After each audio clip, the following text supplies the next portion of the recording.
तो hello friends, welcome to 5G study. 5G study में आप सभी का स्वागत है। और आज हम लुसेंट का 12वें नंबर का पेज पढ़ने वाले हैं। इससे पहले हम 11 पेज पढ़ चुके हैं।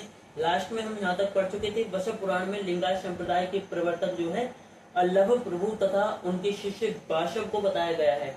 इस संप्रदाय को वृषभ संप्रदाय भी कहा जाता है। यहाँ तक अपन पढ़ चुके थे। इसके बाद आगे पढ़ते हैं, तो चलिए देखते हैं क्या है। उसके बाद एक नोट है, उसको पढ़ लेते हैं 12वें पेज में। वाशव व उनका भतीजा चन्ना वासव, वाशव व उनका भतीजा चन्ना वासव कर्नाटक के कलचुरी राजाओं के दरबार में रहते थे। जो वाशव व उनका भतीजा चन्ना वासव जो थे, कर्नाटक के कलचुरी राजाओं के दरबार में रहते थे। जैनों के साथ कठिन संघर्ष के उपरांत उन्होंने अपने मत की स्थापना की थी। उन्होंने जाति प्रथा का कड़ा विरोध किया और उपवास, प्रतिभोज, तीर्थ यात्रा एवं बलि प्रथा को अस्वीकार किया। और ये जो है, इन प्रथाओं को उन्होंने जो है अस्वीकार किया। उन्होंने जाति प्रथा का कड़ा विरोध किया और उपवास, प्रतिभोज, तीर्थ यात्रा एवं बलि प्रथा को अस्वीकार किया। बाल विवाह का विरोध किया और विधवा विवाह की अनुमति दी। बाल विवाह का तो उन्होंने विरोध किया और विधवा विवाह की अनुमति दी। 12वीं शताब्दी में राजा कुलोतुंगा सेकंड के शासनकाल में सैकिलहार द्वारा लिखित तिरुतुंदर पुराणम, जिसे तिरुथोंडा थोगई के नाम से भी जाना जाता है, तमिल में 5वें वेद के रूप में माना जाता है। इसे तमिल में 5वें वेद के रूप में माना जाता है। और यह शैव परंपरा में 12वीं पुस्तक भी है। यह भगवान शिव की पूजा के लिए समर्पित एक भक्ति पाठ है। और इसे तमिल शैववाद में एक महत्वपूर्ण कार्य माना जाता है। यह पाठ तमिलनाडु में भगवान शिव के भक्तों द्वारा व्यापक रूप से पढ़ा और सुनाया जाता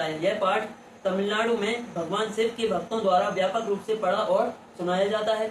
इसे तमिलनाडु में शैव परंपरा के अनुयायियों के लिए आध्यात्मिक ज्ञान का एक महत्वपूर्ण स्रोत माना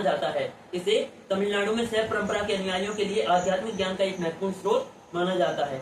यह तमिल शैववाद के विहित कवियों 63 नयनारों की कहानियां बताता है।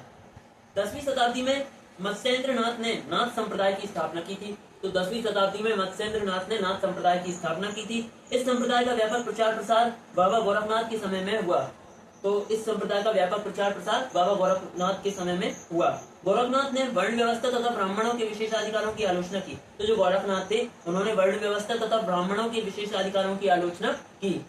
उनके द्वारा प्रतिपादित सिद्धांत को तंत्र कहा जाता है। इसकी सदस्यता बिना जाति भेद सबके लिए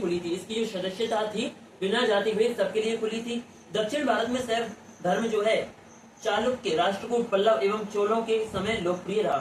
पल्लव काल में शैव धर्म का प्रचार प्रसार नयनारों द्वारा किया गया। नयनार संतों की संख्या 63 बताई गई है। जो नयनार संत थे, उनकी संख्या कितनी बताई गई है? 63। जिनमें अपार, तिरुज्ञान, संबंदर एवं सुंदर मूर्ति आदि के नाम उल्लेखनीय है। उसके बाद पशुपतिनाथ मंदिर के बारे में एक नोट है, उसको पढ़ लेते हैं।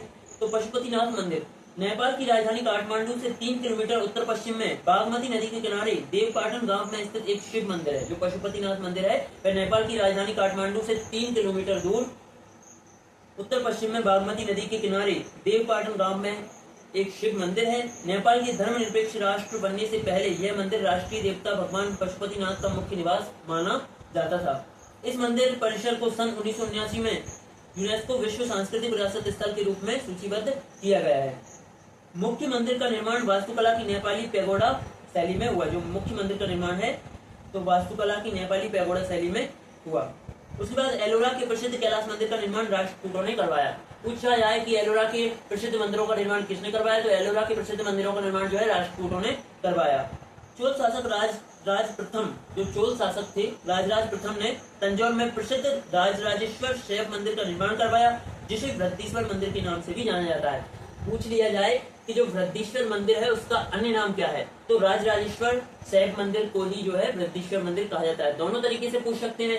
राजराजेश्वर शैव मंदिर का एक अन्य नाम क्या है, तो ऐसे भी पूछ सकते हैं, तो वृद्धीश्वर मंदिर उसका अन्य नाम है। या फिर वृद्धीश्वर मंदिर देके तो राजराजेश्वर शैव मंदिर भी पूछ सकते हैं। उसके बाद हम देखते हैं कुषाण शासकों की मुद्राओं पर शिव एवं नंदी का एक साथ अंकन प्राप्त होता है। तो कुषाण शासकों की जो मुद्राएं थी उन पर शिव एवं नंदी का एक साथ अंकन प्राप्त होता है। उसके बाद शिव अद्वैत विचारधारा के मुख्य प्रवर्तक श्रीकांत शिवाचार्य हैं। शिव अद्वैतवाद विचारधारा के मुख्य प्रवर्तक श्रीकांत शिवाचार्य हैं। इनके अनुसार शिव और ब्रह्मा एक और समान है। उसके बाद वैष्णव धर्म के बारे में बात करते हैं। तो वैष्णव धर्म के विषय में प्रारंभिक जानकारी उपनिषदों से मिलती है। वैष्णव धर्म के विषय में जब हम प्रारंभिक जानकारी देखते हैं तो हमें कहां से मिलती है? उपनिषदों से मिलती है। इसका विकास भगवत धर्म से हुआ। इसका विकास कहां से हुआ? तो भगवत धर्म से हुआ। नारायण के पूजक मूलतः पंचरात्र कहे जाते थे। जो नारायण के पूजक हैं मूलतः क्या कहे जाते थे? पंचरात्र कहे जाते थे। वैष्णव धर्म के प्रवर्तक कृष्ण थे जो वृषण कबीले के थे और जिनका निवास स्थान मथुरा था। कृष्ण का उल्लेख सर्वप्रथम छांदोग्य उपनिषद में देवकी पुत्र और अंगिरस के शिष्य के रूप में हुआ है। वसुदेव कृष्ण का सबसे प्रारंभिक अभिलेखीय उल्लेख वैष्णव स्तंभ अभिलेख में पाया गया है।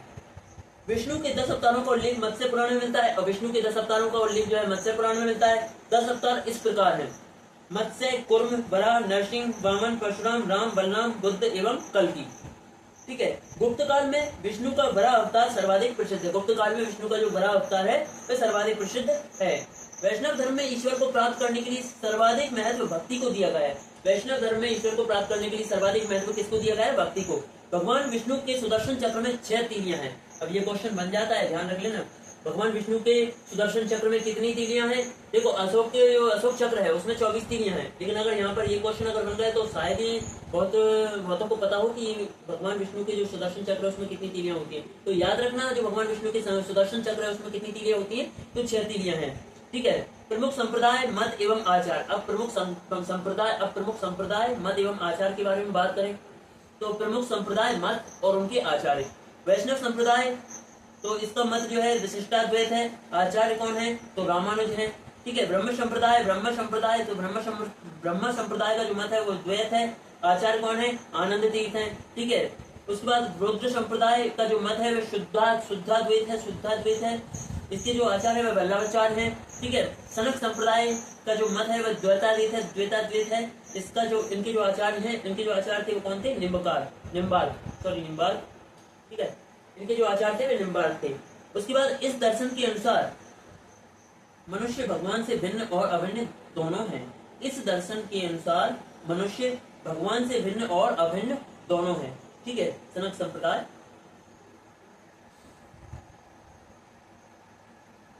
उसके बाद प्रमुख संप्रदाय, संस्थापक एवं पुस्तक। ठीक है। तो पुस्तक तो यहाँ पर एक बार देख लेते हैं। प्रमुख संप्रदाय, संस्थापक और पुस्तक। ठीक है। वरकरी संप्रदाय, तो संस्थापक कौन थे? नामदेव। पुस्तक के बारे में यहाँ पर दिया नहीं गया है। ठीक है। श्री वैष्णव संप्रदाय, तो इनके संस्थापक कौन थे? रामानुज। और पुस्तक कौन सी है? तो ब्रह्मसूत्र है। परमार्थ संप्रदाय, तो संस्थापक कौन थे? रामदास। पुस्तक कौन सी है? दासबोध। ठीक है। उसके बाद राम भक्त संप्रदाय, तो इसके संस्थापक कौन थे? रामानंद। और पुस्तक कौन सी है? तो अध्यात्म रामायण। ठीक है। उसके बाद एक नोट है उसको पढ़ देते हैं। अंकोर वाट का मंदिर, जो अंकोर वाट का मंदिर है वह कंबोज के राजा सूर्यवर्मा सेकंड ने बनवाया था। इस मंदिर में लगभग 10.5 फीट ऊंची भगवान विष्णु की मूर्ति स्थापित है। जो अंकोर वाट का मंदिर कंबोज के राजा सूर्यवर्मा सेकंड ने बनवाया था। इस मंदिर में लगभग 10.5 फीट ऊंची भगवान विष्णु की मूर्ति स्थापित है। पूछ लिया जाए कि अंकोर वाट का मंदिर जो है उसमें कौन से भगवान की मूर्ति स्थित है, तो ऐसा भी क्वेश्चन बनता है। तो उसमें कौन से भगवान की मूर्ति है? तो विष्णु भगवान की मूर्ति है। और जो राजा सूर्यवर्मा सेकंड थे ये कब से कब तक थे? तो 1113 ईस्वी से 1150 ईस्वी तक। ठीक है। उसके बाद अब बात करते हैं हम इस्लाम धर्म के बारे में। ठीक है।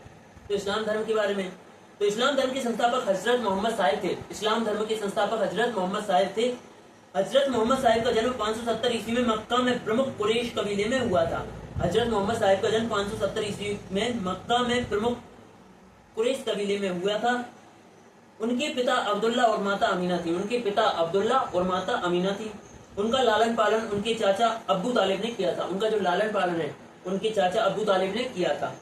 हजरत मोहम्मद साहिब को 610 ईस्वी में मक्का के पास हीरा नामक गुफा में ज्ञान की प्राप्ति हुई।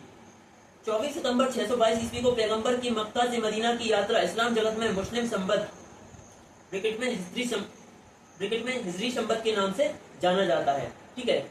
24 सितंबर 622 ईस्वी को पैगंबर की मक्का से मदीना की यात्रा इस्लाम जगत में मुस्लिम संबत ब्रैकेट में हिजरी शंबत के नाम से जाना जाता है। मोहम्मद की शादी 25 वर्ष की अवस्था में खदीजा नामक विधवा के साथ हुई। मोहम्मद की पुत्री का नाम फातिमा एवं दामाद का नाम अली है। मोहम्मद की पुत्री का नाम फातिमा एवं दामाद का नाम अली है। ठीक है। देवदूत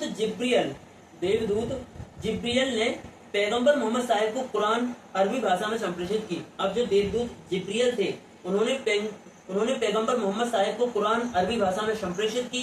कुरान इस्लाम धर्म का पवित्र ग्रंथ है। यह पवित्र ग्रंथ 114 अध्याय में बटी हुई है। यह जो पवित्र ग्रंथ है 114 अध्याय में बटी हुई है। इसमें 6360 पद्य हैं। पैगंबर मोहम्मद साहिब ने कुरान की शिक्षाओं का